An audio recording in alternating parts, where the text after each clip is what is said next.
Good morning, everybody. It's your girl, Miracle Sims. You're listening to God, Sex, and Love, your daily dose of inspiration, the juice. It is May 29th, 2020, and today I want to talk to you guys about principalities. Friends, we might be familiar with this whole concept of not wrestling against flesh and blood and wickedness in high places. I'm referring to Ephesians 6 and 12. But yeah, I can be honest and say that I really haven't been too, I guess, exposed and to this actual word principalities or principality. So just to give you guys the definitions of both. Principality in the regular dictionary is a state ruled by a prince, usually a relatively small state of a state that falls within a larger state, such as an empire.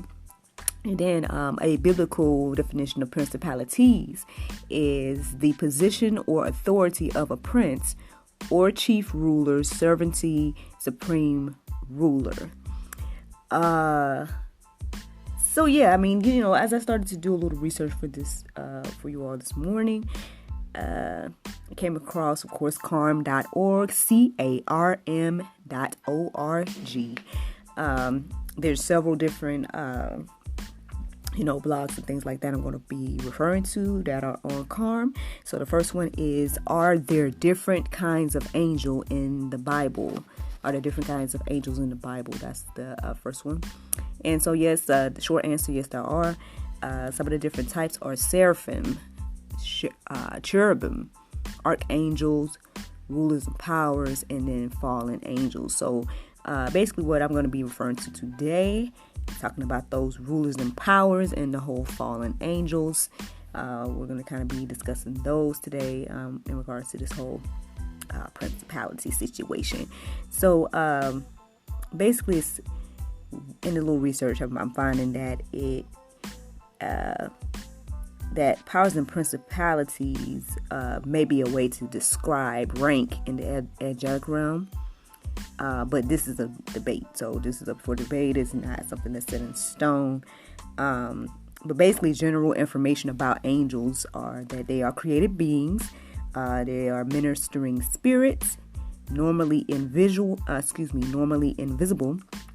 but can manifest themselves to us to carry out the will of God. And some were elected not to fall. So these are the general, description of what the angels were to be. However, we know that, again, we're referring to the ones that are, either fallen and everything like that. So again, let's kind of focus in on those types at this moment. So the fallen angels, again, are created spirits. It's created spiritual beings that rebelled against God, along with Lucifer, an archangel, who became the devil. So more information about this is in Isaiah 14:12 through 14. But I'm just going to read a little bit of it, and it's basically saying, how you have fallen from heaven, O star of the morning, O son of the dawn. You have been cut down to the earth, you who have weakened the nations. It goes on to tell about like what was in his heart and, what he had, I guess, in his mind to do things like that. You can read that at your own leisure. Scholars basically agree that 1/3 of the angels fell into sin and became demons. And more information about that can be seen at Revelations 12:3 and 4.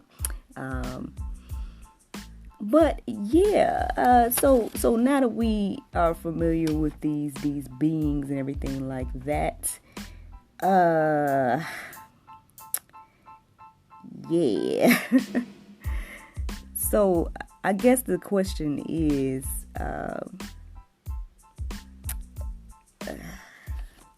there's so much to say, friends. Really, I guess this whole, I felt like it was kind of important to talk about this topic or what we're dealing, so we can know what we're dealing with here. I know it's kind of hard to look at it that way. And I understand that, we are in our physical bodies and everything like that. And so when we look around, we're looking at other humans and things like that. But I think the more that we, as believers, if we understand what we're dealing with, then, hopefully it will help us to know how to handle these situations that we see ourselves in now. Like I said, all around us, we can see evidence of this. However, but I understand that, again, it's kind of hard to be physical and then think about the spiritual in that way. But, I think it will behoove us to do so. So here I am trying to just share with you guys, I guess, a little bit I've learned about this whole situation.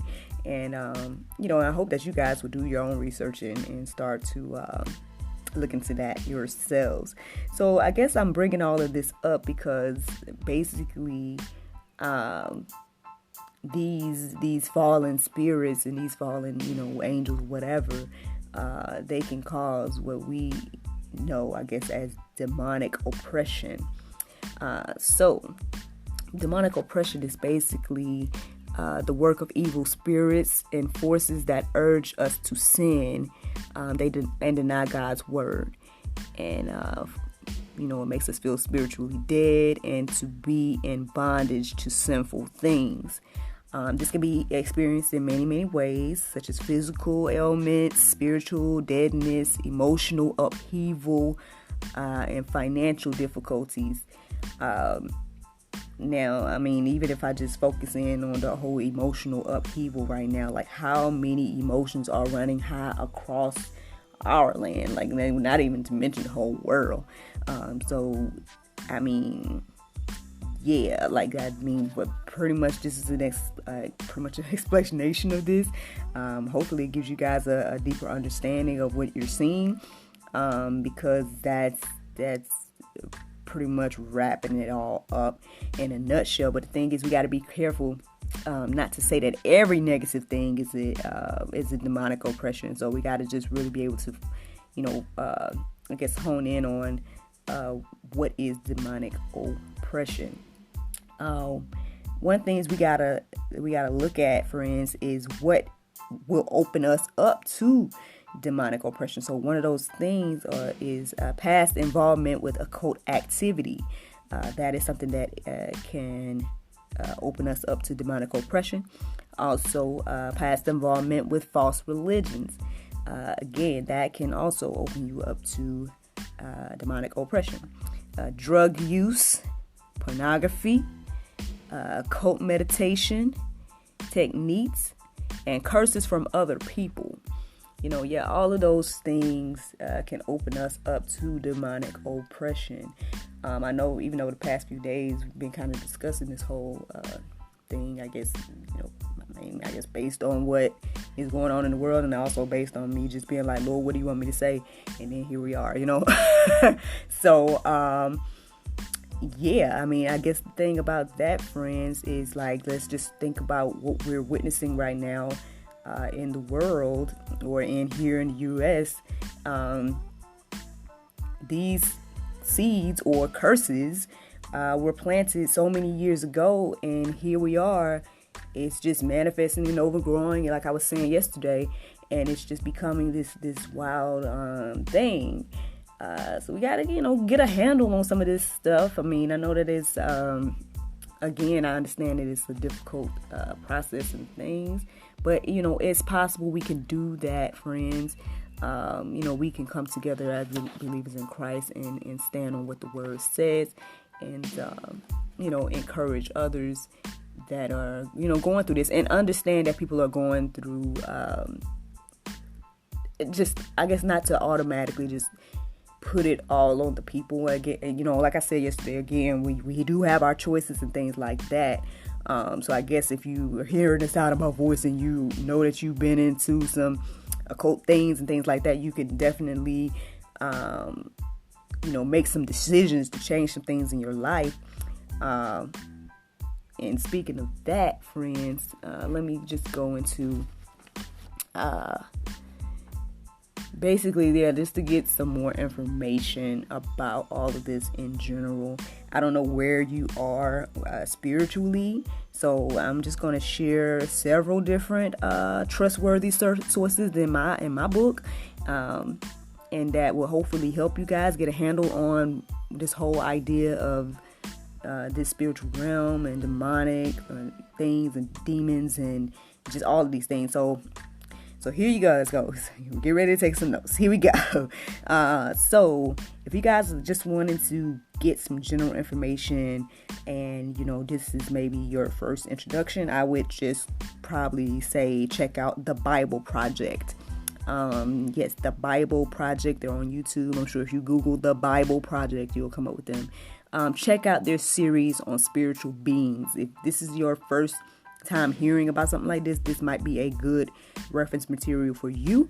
So check out The Bible Project. They did a whole series on spiritual beings, and that should hopefully help you get some understanding of what I'm talking about here. Next, if you are somebody that are a little bit more familiar and you can take a little bit more meat, so a little bit more heaviness, then check out Christ's Forgiveness on YouTube. They have a video. It's called A PowerPoint on Demons and goodness gracious, on demons and gosh, I don't know what I wrote. I apologize. Like I said, it was just so much to write today. Well, it's a PowerPoint on demons. If you at least look up that part, you should be able to see it, because I don't understand what I wrote here. So I apologize for that. But Christ's Forgiveness on YouTube, a PowerPoint on demons and attacks. Yeah, demons and attacks. All right, cool. Check that out.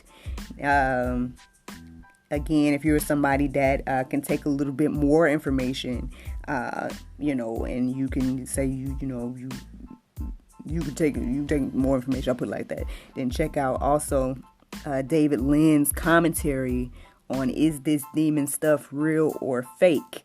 You guys have a little time today and everything like that. Check that out, at your leisure and everything like that. Now, if you're more of a reader rather than someone that is a listener, I guess, then check out patheos.com. That's PATHEOS.com. There was a article written by Jack Wellman. Yes, Jack Wellman. And it is called What Are Principalities and Powers That Are Talked About in the Bible? That can be something good for you to read. Also, if you feel like you are demonically oppressed or you want to know more about that, then check out on carm.org, CARM.org. What to do if I suspect demonic oppression. It was written by Matt Slick. Again, that is what to do if I suspect demonic oppression. Okay. So that should be some good reference material for you guys about all of this. Because it is definitely real in my, just from what I'm seeing and witnessing. I don't know what y'all are seeing and witnessing, but yeah. Now, I guess the beautiful thing to know in all of this, because on one hand, it can be very, scary to think about this whole other realm and these things that are able to control us, X, Y, and Z. So the beautiful thing I used to know is that, again, God has it all in control, and there is, basically what's coming, friends, is judgment upon the fallen angels. So with that being said, and there's several verses that reference this and the type of judgment that will come on them, such as Matthew 25 and 41, or 2 Peter 2 and 4, Jude 1 and 6, and Revelations 12 and 9.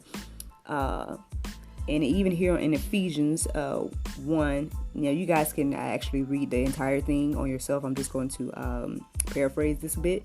But Ephesians 1, 20 through 23 basically says that When he raised Christ from the dead, he set him at his own right hand in the heavenly places above all principalities, powers, and dominions, and every name in the world that is to come.